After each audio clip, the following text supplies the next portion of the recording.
Setelah mempelajari isu kontemporer, saat ini kita mempelajari teknik pemahaman tentang isu.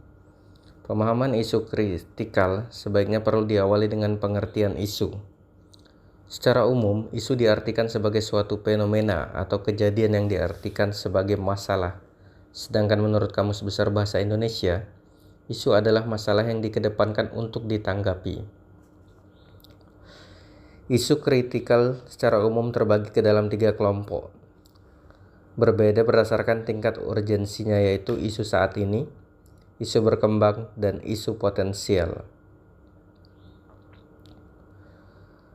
Teknik-teknik analisis isu. Yang pertama ada teknik tapisan isu, kemudian ada teknik analisis isu.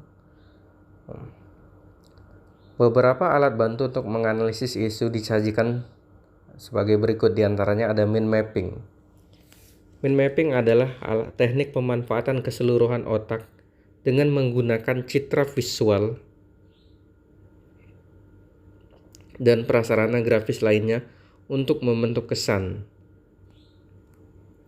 Mind mapping merupakan cara mencatat yang mengakomodir kerja otak secara natural.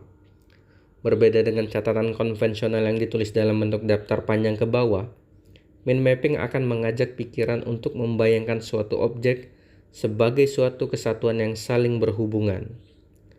Menurut De Porter, selain dapat meningkatkan daya ingat terhadap suatu informasi, mind mapping juga mempunyai manfaat lain, yaitu sebagai berikut. Pertama, fleksibel. Kedua, dapat memusatkan perhatian, meningkatkan pemahaman dengan peta pikiran, menyenangkan imajinasi dan kreativitas.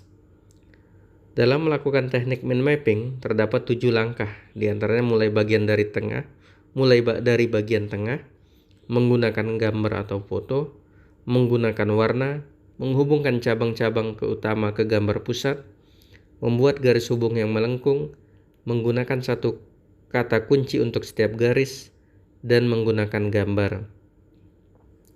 Contoh penerapan teknik analisis isu di lingkungan peradilan. Peradilan utama atau tingkat pertama terdiri dari pengadilan negeri, pengadilan agama, dan pengadilan tata usaha negara. Yaitu tugas dan fungsinya itu menerima, memeriksa dan mengadili, serta menyelesaikan dan memutus setiap perkara yang diajukan kepadanya. Ada beberapa isu yang bisa dianalisis di lingkungan pengadilan tingkat pertama, seperti belum optimalnya informasi berperkara untuk kelompok rentan, belum memadai sarana dan prasarana kaum disabilitas, masih belum tersedianya yang cakap dalam melayani disabilitas. Analisis itu bisa dilakukan dengan AKPL, teknik USG, dan teknik-teknik lainnya.